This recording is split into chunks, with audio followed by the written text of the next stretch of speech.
ರಾಜ್ಯ ಮತ್ತು ರಾಷ್ಟ್ರ ರಾಜಕಾರಣದಲ್ಲಿ ವಿಷಸರ್ಪವೊಂದು ಸರಿದಾಡ್ತಿದೆ.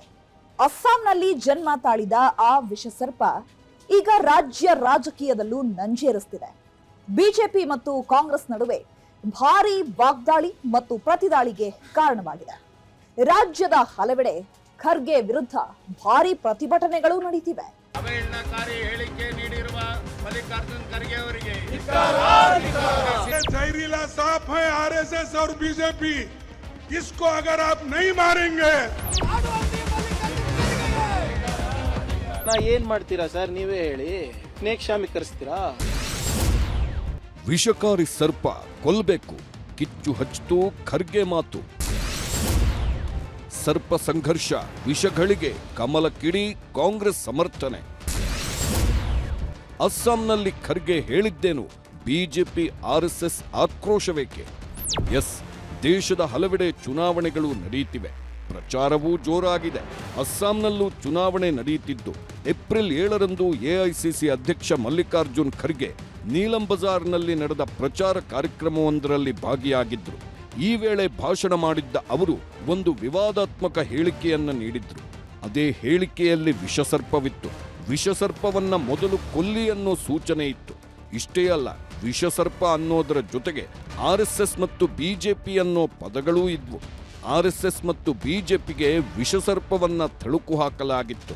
अगर कोई इस जहरीला सांप आपके सामने से गुजर रहा है और आप नमाज भी पढ़ रहे हैं, नमाज तोड़ के उस जहरीली सांप को मारना, ये कुरान में कहा है.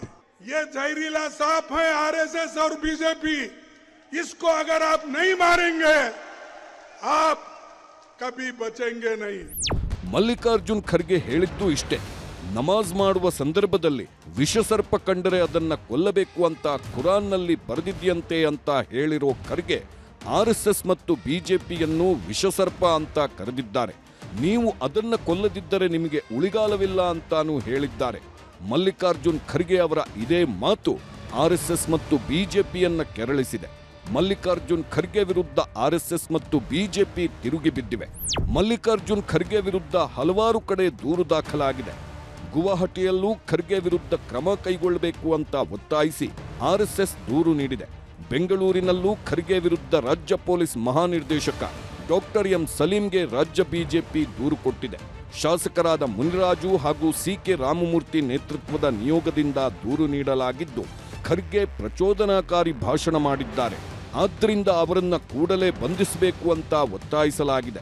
ಇಷ್ಟಕ್ಕೂ ಆ ದೂರಿನಲ್ಲಿ ಇರೋದೇನು ಗೊತ್ತಾ? ಇಲ್ಲಿದೆ ನೋಡಿ.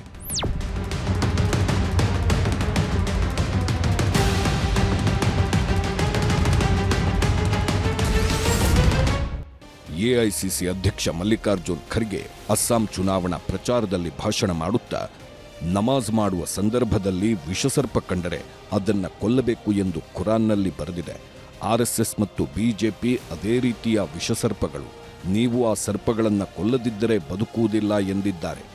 ಈ ಮೂಲಕ ಮುಸಲ್ಮಾನರಿಗೆ ಆರ್ಎಸ್ಎಸ್ ಮತ್ತು ಬಿಜೆಪಿ ಸದಸ್ಯರನ್ನ ಕೊಲ್ಲಬೇಕು ಎಂದು ಪ್ರಚೋದಿಸಿದ್ದಾರೆ. ಈ ಪ್ರಚೋದನೆಯು ದೇಶದಲ್ಲಿರುವ ಲಕ್ಷಾಂತರ ಬಿಜೆಪಿ ಮತ್ತು ಆರ್ಎಸ್ಎಸ್ ಕಾರ್ಯಕರ್ತರ ಜೀವಕ್ಕೆ ಅಪಾಯ ಒಡ್ಡಿದೆ. ಇದರ ಪರಿಣಾಮ ದೇಶವ್ಯಾಪಿ ಬೀರುವ ಸಂಭವ ತಳ್ಳಿಹಾಕಲಾಗದು. ಆದ್ದರಿಂದ ಕುರಾನ್ ಉಲ್ಲೇಖಿಸಿರೋದ್ರಿಂದ ಆ ಸಮುದಾಯದ ಮೂಲಭೂತವಾದಿಗಳಿಗೆ ಉತ್ತೇಜನ ನೀಡಿದಂತಾಗಿದೆ. ಆದ್ದರಿಂದ ಪ್ರಚೋದನೆಯ ಪರಿಣಾಮದಿಂದ ಉಂಟಾಗಿರುವ ಸೂಕ್ತ ಪರಿಸ್ಥಿತಿಯನ್ನ ಗಮನದಲ್ಲಿಟ್ಟುಕೊಂಡು ಆರ್ಎಸ್ಎಸ್ ಕಾರ್ಯಕರ್ತರನ್ನ ರಕ್ಷಿಸಲು ಭದ್ರತೆ ಕಲ್ಪಿಸಬೇಕು ಅಂತ ಮನವಿ ಮಾಡುತ್ತೇವೆ. ಬಿಜೆಪಿ ದೂರು ನೀಡಿರೋದು ಮಾತ್ರ ಅಲ್ಲ, ಕೆಲವೊಂದು ಸೆಕ್ಷನ್ಗಳನ್ನು ಉಲ್ಲೇಖಿಸಿದೆ.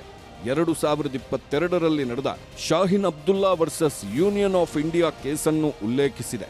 ಅದು ಮಾತ್ರವಲ್ಲದೆ ಪೊಲೀಸರು ಯಾವುದೇ ಔಪಚಾರಿಕ ದೂರುಗಳಿಗಾಗಿ ಕಾಯದೆ ಇಂತಹ ಪ್ರಕರಣಗಳಲ್ಲಿ ಪೊಲೀಸರು ತಾವಾಗಿಯೇ ಸುಮೋಟೋ ದೂರು ದಾಖಲಿಸಿಕೊಳ್ಳಬೇಕು ಅಂತ ಸುಪ್ರೀಂ ಕೋರ್ಟ್ ಹೇಳಿದೆ ಅಂತ ದೂರಿನಲ್ಲಿ ಉಲ್ಲೇಖಿಸಲಾಗಿದೆ. ದೂರನ್ನು ದಾಖಲಿಸಿರೋ ಪೊಲೀಸರು ತನಿಖೆ ನಡೆಸ್ತಾ ಇದ್ದಾರೆ. ಒಂದು ಕಡೆ ತನಿಖೆ ನಡೀತಾ ಇದ್ರೆ ಮತ್ತೊಂದು ಕಡೆ ಖರ್ಗೆ ವಿರುದ್ಧ ರಾಜ್ಯ ಬಿಜೆಪಿ ಕಾರ್ಯಕರ್ತರು ಸಿಡಿದೆದ್ದಿದ್ದಾರೆ. ಹಲವೆಡೆ ಖರ್ಗೆ ವಿರುದ್ಧ ಪ್ರತಿಭಟನೆ ನಡೆಸಿ ಆಕ್ರೋಶ ವ್ಯಕ್ತಪಡಿಸಿದ್ದಾರೆ.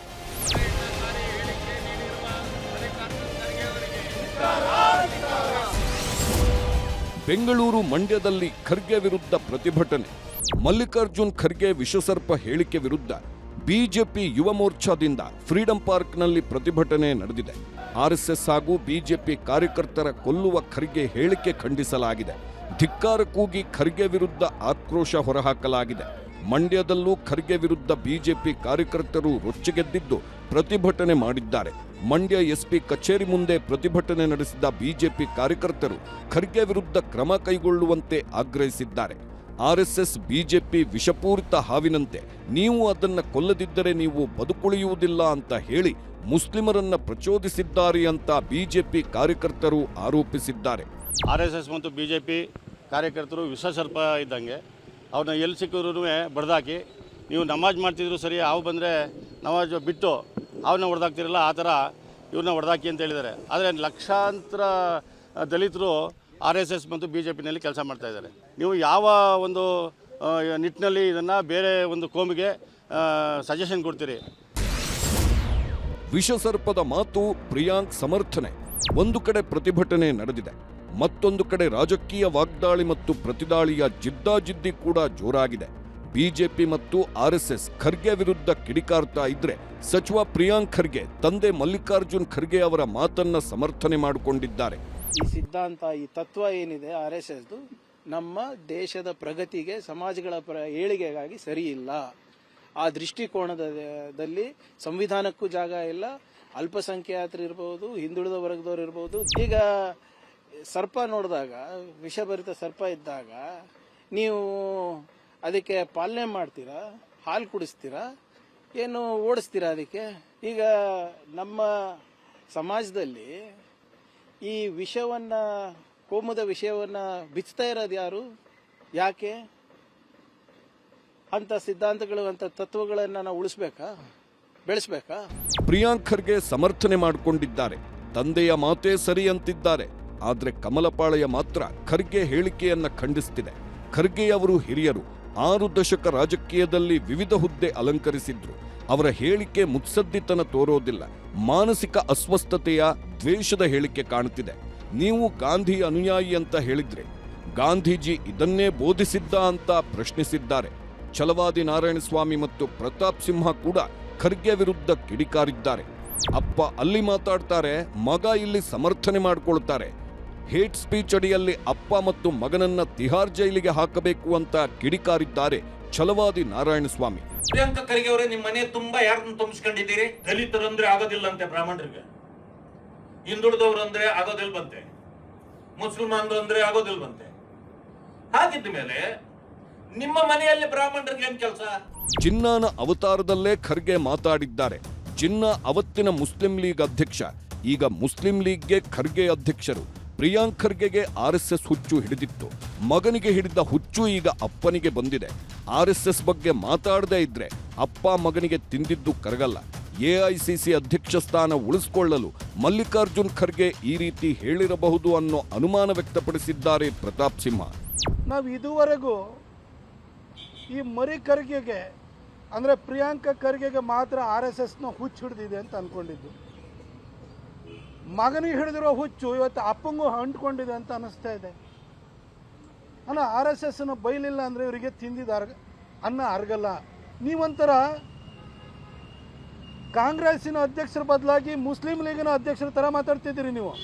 ಒಟ್ನಲ್ಲಿ ಮಲ್ಲಿಕಾರ್ಜುನ್ ಖರ್ಗೆ ಹೇಳಿದ ಮಾತು ರಾಜ್ಯ ರಾಜಕೀಯದಲ್ಲಿ ಕಿಚ್ಚು ಹಚ್ಚಿದೆ. ಈ ಮೊದಲು ಗುಜರಾತಿಗಳು ಅನಕ್ಷರಸ್ಥರು ಅಂತ ಮಲ್ಲಿಕಾರ್ಜುನ್ ಖರ್ಗೆ ಹೇಳಿದ್ರು. ಆ ಹೇಳಿಕೆ ಈಗ ಎಕ್ಸ್ನಲ್ಲಿ ಪೋಸ್ಟ್ ಹಾಕಿರುವ ಖರ್ಗೆ, ಇತ್ತೀಚೆಗೆ ಕೇರಳಂನಲ್ಲಿ ನಡೆದ ಚುನಾವಣಾ ಭಾಷಣದಲ್ಲಿ ನಾನು ಮಾತಾಡಿದ ಕೆಲವು ಹೇಳಿಕೆಗಳನ್ನು ಉದ್ದೇಶಪೂರ್ವಕವಾಗಿ ತಪ್ಪಾಗಿ ಅರ್ಥೈಸಲಾಗ್ತಿದೆ. ಹಾಗಿದ್ದರೂ ನಾನು ನನ್ನ ಪ್ರಾಮಾಣಿಕ ವಿಷಾದವನ್ನು ವ್ಯಕ್ತಪಡಿಸ್ತೇನೆ. ಗುಜರಾತ್ ಜನರ ಭಾವನೆಗಳನ್ನು ನೋಯಿಸುವುದು ನನ್ನ ಉದ್ದೇಶವಾಗಿರಲಿಲ್ಲ. ಗುಜರಾತ್ನ ಜನರ ಬಗ್ಗೆ ನನಗೆ ಯಾವಾಗಲೂ ಗೌರವವಿದೆ ಮತ್ತು ಮುಂದೆಯೂ ಗೌರವ ಇರುತ್ತದೆ ಎಂದು ಪೋಸ್ಟ್ನಲ್ಲಿ ಬರೆದುಕೊಂಡಿದ್ದಾರೆ. ಈಗ ವಿಷಸರ್ಪದ ಹೇಳಿಕೆಗೂ ಖರ್ಗೆ ವಿಷಾದ ವ್ಯಕ್ತಪಡಿಸ್ತಾರ, ಇಲ್ಲ ಅಂದ್ರೆ ಸಮರ್ಥನೆ ಮಾಡ್ಕೋತಾರ, ಕಾದು ನೋಡಬೇಕಿದೆ.